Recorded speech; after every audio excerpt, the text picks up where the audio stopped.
platicar un poquito qué tiene que ver con nuestra vida diaria. Como siempre, relacionamos todo lo que pasa en las noticias con nuestra vida. Y creo que esta semana, fíjense, vamos a empezar con una noticia, bueno, que es un día, más bien un día internacional, que es el Día Internacional de la Eliminación de la Violencia contra la Mujer, el 25 de noviembre. No sé si vieron las manifestaciones que hubo en la Ciudad de México y en otras ciudades, tanto artísticas como, pues también simplemente con pancartas y con marchas. Em, ¿Y por qué? ¿Qué tiene que ver con el cambio climático? Pues, cuando estudiamos la brecha de género y el impacto del género en la crisis climática, vemos que las mujeres son o somos más impactadas que los hombres en la crisis climática. ¿Y por qué? Y fíjense que esto lo comenté en un taller que di hace un tiempo, y de verdad que los hombres dijeron: "¿Pero qué tiene que ver? ¿Por qué dicen que las mujeres están más afectadas por la crisis climática?". Y hay un montón de factores, desde los económicos, por supuesto, cuando hay em, una catástrofe natural y hay desplazamientos, pues las mujeres, son las que se quedan en los hogares a cuidar las cosas, mientras que los hombres se trasladan para buscar trabajo. Entonces, este desplazamiento hace que, uno, las mujeres sean más vulnerables a enfermedades, ¿no? Como infecciones, por ejemplo, cuando hay huracanes, ciclones, en fin, inundaciones, un montón de cosas que pueden pasar por el cambio climático, y las mujeres son más propensas a sufrir enfermedades. Además, son las que están menos protegidas porque debido a que tienen, trabajos no remunerados, pues no tienen acceso a atención médica. Esto sin hablar de la violencia que aumenta después de las catástrofes, ambientales. Entonces, bueno, esas solamente son algunos de los impactos que vemos del género, y la crisis climática.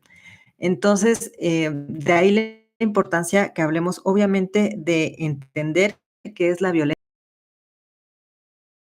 alzando la voz, porque muchas veces la violencia son cosas muy sutiles que muchas veces ni siquiera nos percatamos, las estamos sufriendo y rápidamente pueden escalar.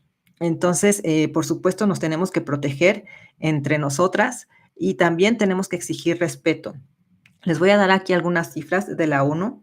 Dice que 736 millones de mujeres han sido víctimas de violencia física y o sexual al menos una vez en su vida.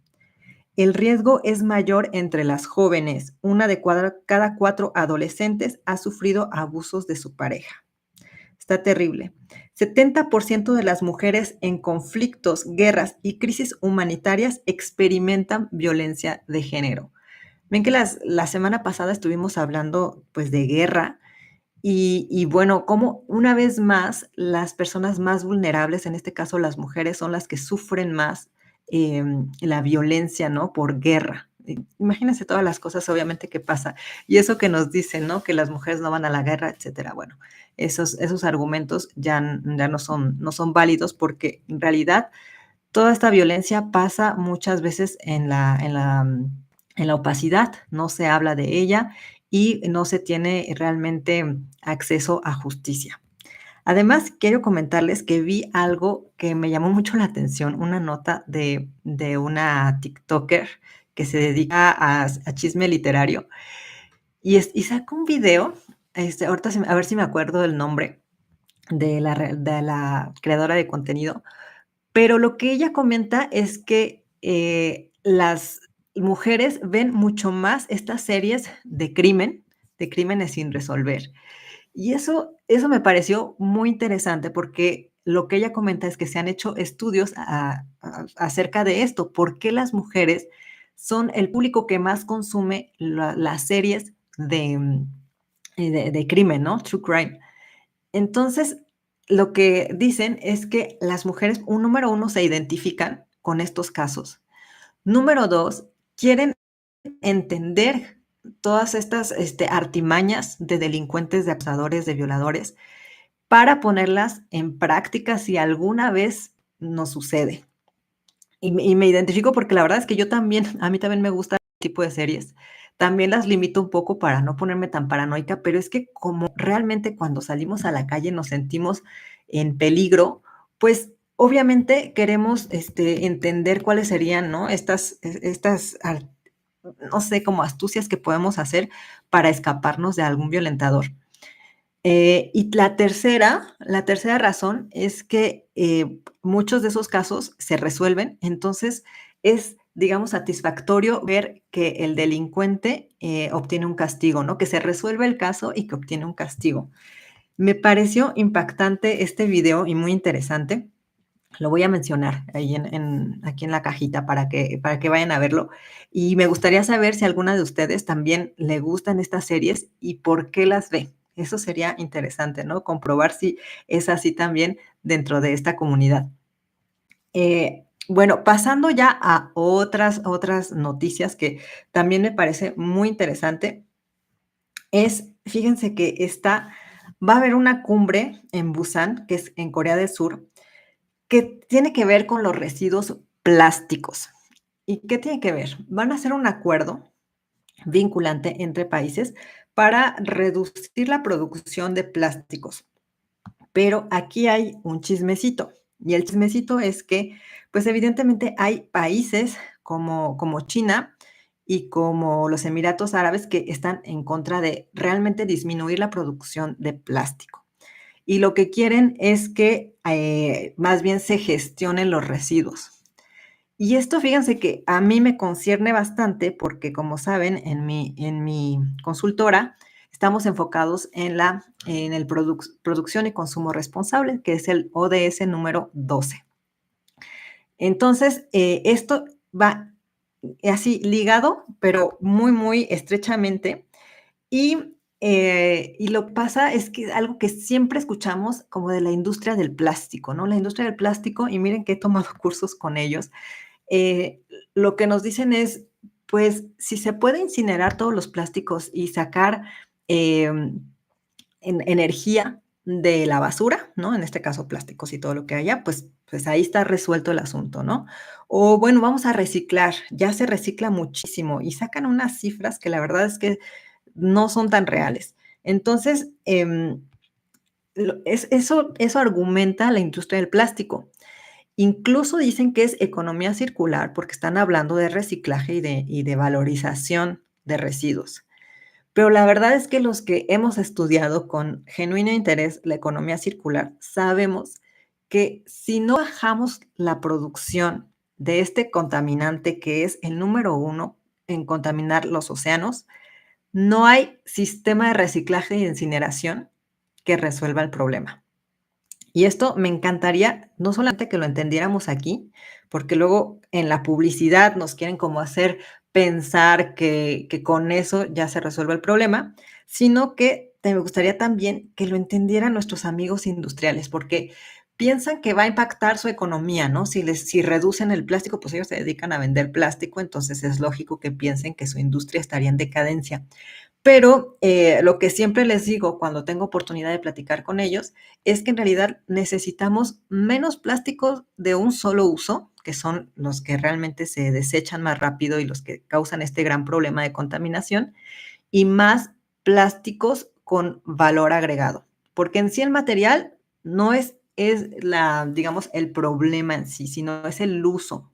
Entonces, mientras más valor agregado tenga un plástico, o sea, que de verdad podamos usarlo mucho, por ejemplo, estas tapas, ¿no? De estos contenedores que pues los hace térmicos y tiene un sistema para que no se pegue y tal. Aquí hay algo de valor agregado, pero en los plásticos de un solo uso no hay tanto valor agregado y entonces se produce muchísima basura.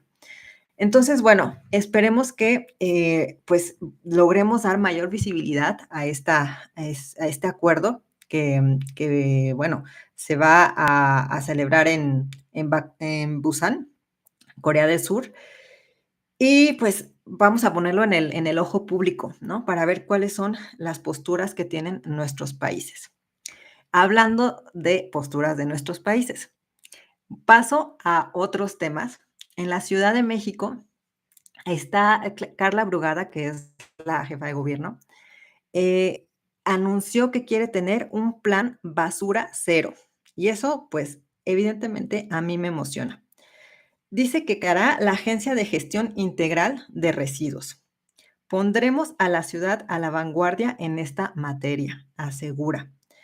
Entonces, dice, la basura que se separa no es basura. Estamos de acuerdo. Entonces, bueno, anunció este programa de Basura Cero, pero déjenme decirles que este programa no es la primera vez que se propone en la Ciudad de México, ya lleva muchos años, de hecho, y no se ha conseguido, no se ha logrado, ¿no? Entonces, ser diferente este gobierno de la Ciudad de México para que en verdad se logre. Una de las cosas que ha fracasado es la separación de residuos desde los hogares y también desde los camiones que pasan a recoger la basura. ¿Y por qué se ha fracasado? Porque uno, claro, falta la colaboración del consumidor y número 2, pues, también de los recolectores, ¿no? Vemos como que las revuelven, que en realidad ya los que observamos muy bien en la Ciudad de México, en realidad ellos lo van separando a su manera, ¿no? Tiene el costal de las botellas, el costal de las latas, el costal de los cartones, en fin. Pero nos da la impresión a las personas que lo revuelven. En realidad tendríamos que tener un sistema más estandarizado para que sepamos las personas, los ciudadanos, cómo separarlo de una forma que de verdad les sirva a los recolectores, para poder valorizar todos esos residuos. Entonces, bueno, Carla Brugada, vamos a tener ahí el ojo para ver si de verdad se cumple con este programa, ¿no? Basura cero. Y para terminar, voy a hablar de un proyecto que se llama Saguaro, que está en el Golfo de México, o sea, en el norte, que es muy controversial porque se pretende producir gas natural y justo hacer el proceso de licuefacción cerca del Golfo de México. ¿Esto qué pone en riesgo? Pues a las ballenas que viven ahí en el Golfo de México. Entonces, fíjense que no se está hablando tanto de esto porque, pues, obviamente los ambientalistas estamos en contra de este gran proyecto y lo que sucede, pues, es que lo poco que se sabe es gracias a Greenpeace, gracias a organizaciones que están en contra de este proyecto. Entonces, ¿por qué hablo ahorita de esto? Además de que es importante que vayamos a firmar ahí la petición para que no se haga este gran proyecto. También hablo por la coherencia que tiene que tener, pues, los gobiernos en cuanto a ver, acabamos de escuchar a la presidenta Claudia Sheinbaum de hablar a favor del medio ambiente, de que va a instalar por todo el país unas estufas que son, que protegen la salud de las personas que usan esas estufas, generalmente en zonas rurales, y además, son menos contaminantes. Entonces, hemos escuchado mucho el tema de medio ambiente con nuestra presidenta, y lo cual aplaudo y celebro, pero también tendría que haber coherencia en cuanto a pues, el presupuesto, ¿no?, que se le está dando a las áreas protegidas, en cuanto a no impulsar este tipo de proyectos, ¿no?, de fracking, o que están en contra de alguna de las áreas naturales de nuestro país y de la riqueza de nuestro país. Entonces, bueno, pues hasta aquí dejo las noticias. Ahora sí, no fue tan largo. Déjame tus comentarios. ¿Qué piensas de estas noticias? ¿Cómo ves tú el panorama? Si te gustaría que andáramos en alguna de las noticias o si quieres que hablemos de otros temas. La reflexiva del día de hoy es, pues, que los ciudadanos necesitamos manifestar y difundir muchísimo más los temas que nos interesan. Ahí están, pero no se les da suficiente foco. Entonces, pues vamos a reforzarnos cada vez más, vamos a hablar de ello. Tenemos las redes sociales que si bien pueden ser de mal uso, pues nosotros usémoslo a nuestro favor. Muchísimas gracias. El producto de consumo consciente. Voy a regresar con Tella. Es que de verdad que Tella me gusta mucho y no es para nada patrocinio. Ellos ni me conocen. Es este labial con mango y karité, que es como realmente como mantequita. ¿Mm? Y les enseño el mini outfit del día de hoy, que es mis aretitos que compré en una tienda artesanal acá en La Condesa, son de Puebla, son unos burritos y también traigo mi pantalón de segunda mano. Este sí es vintage. Este lo compré en una tienda en Francia de vintage y pues me encantó. ¿Qué les parece el outfit? Bueno, no lo modelé muy bien, ya lo modelaré. Después veré la forma en la que pueda modelar un poquito mejor lo de segunda mano o vintage o artesanal que traigo. Muchísimas gracias y que tengan muy linda semana. Nos vemos el próximo martes a las 10 de la mañana. Reflexiva en vivo.